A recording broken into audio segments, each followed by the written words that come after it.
Conselhos aos Jovens, por John Charles Riley. Determine fazer da Bíblia o seu guia e conselheiro enquanto você viver. A Bíblia é a misericordiosa provisão da parte de Deus para a alma pecaminosa do homem. É o mapa pelo qual ele deve orientar o seu curso se quiser alcançar a vida eterna. Ela contém, de forma riquíssima, tudo o que precisamos saber, a fim de sermos serenos, santos e felizes. Se o jovem deseja saber o que fazer para iniciar bem a vida, então que ouça as palavras de Davi. De que maneira poderá o jovem guardar puro o seu caminho? Observando-o segundo a tua palavra. Salmos 119, versículo 9. Jovem, eu o desafio a adquirir o hábito de ler a Bíblia e não deixar esse hábito ser interrompido. O riso dos companheiros ou os maus costumes da família onde talvez você viva, que nenhuma dessas coisas possam impedi-lo de ler as Escrituras. Decida não apenas possuir uma Bíblia, mas também separar tempo para a sua leitura. Não permita que ninguém o convença de que a Bíblia é um livro escrito para crianças e senhoras idosas que frequentam a escola dominical. Através desse livro, o rei Davi obteve sabedoria e entendimento. Foi o livro que o jovem Timóteo conheceu desde a infância. Nunca sinta vergonha de ler a Bíblia. Não despreze a palavra. Leia a Bíblia em atitude de oração, pedindo que pela graça do Espírito possa entender o que lê. Um certo homem afirmou: ao homem que não tem a graça de Deus, é tão impossível entender o verdadeiro significado das Escrituras quanto ao cego ler a sua letra. Leia a Bíblia reverentemente, tomando-a como a palavra de Deus, não dos homens, crendo irrestritamente que aquilo que ela aprova é o correto e o que ela condena é o errado. Esteja certo, qualquer doutrina que não resiste ao teste das Escrituras é falsa. Isso evitará que você seja jogado de um lado para o outro e levado pelas opiniões perigosas dos tempos atuais.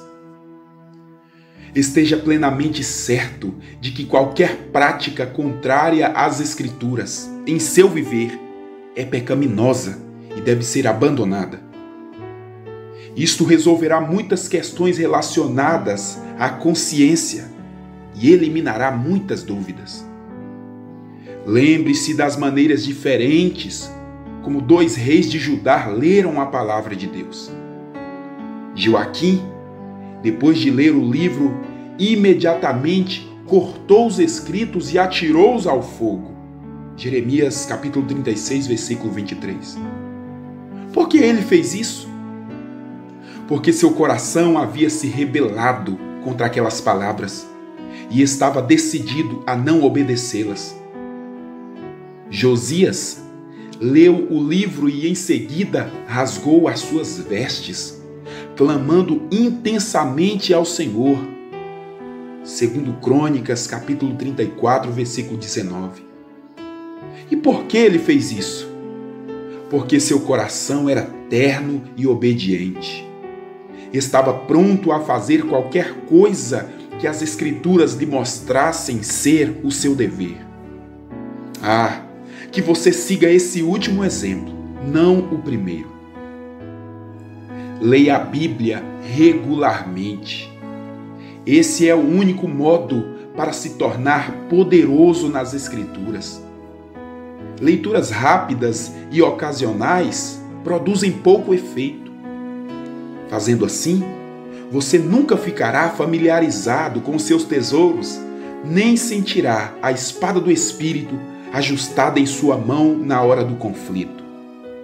Porém, através de leitura diligente, mantenha a mente repleta com as Escrituras e logo descobrirá o valor e poder que elas têm. No momento em que for tentado, os textos bíblicos virão ao seu coração. Em tempos de incertezas, ordens claras serão lembradas. Em tempo de desânimo, seus pensamentos se encherão com as promessas da palavra de Deus. Assim, você experimentará a verdade contida na afirmação de Davi. Guardo no coração as tuas palavras para não pecar contra ti. Salmos 119, versículo 11. E a inteireza da afirmação de Salomão: quando caminhares, isso te guiará. Quando te deitares, te guardará. Quando acordares, falará contigo. Provérbios, capítulo 6, versículo 22. Demoro-me a falar sobre isso porque vivemos em uma época de muita produção de literatura. Parece não haver fim para fazer livros, embora poucos deles sejam realmente proveitosos. Parece existir uma tendência para se imprimir e publicar coisas de pouco valor. Proliferam-se jornais de todos os tipos, e a maneira com que alguns desses se expressam, os quais têm maior circulação, manifesta o mau gosto desta época. Em meio a um dilúvio de leituras perigosas, faço um apelo em favor do livro do meu mestre. Peço-lhe que não se esqueça desse livro da alma. Que os profetas e os apóstolos não sejam desprezados, enquanto jornais, histórias e romances são lidos. Não deixe sua atenção ser tragada por aquilo que é estimulante e lascivo, enquanto o que produz edificação e santificação não acha lugar em sua mente. Jovem, a cada dia do seu viver, dê à Bíblia a honra que lhe é devida. Dentre todas as suas leituras, dê às Escrituras a primazia. Acautele-se da má literatura, há muita em nossos dias. Cuidado com o que você lê. Suspeito que os males causados à alma por essa literatura são maiores do que muitos pensam ser possível. Avalie qualquer escrito à proporção que ele concorda com a Escritura. Os que mais se aproximam dela são os melhores. Os que mais se distanciam e são contrários a ela são os piores.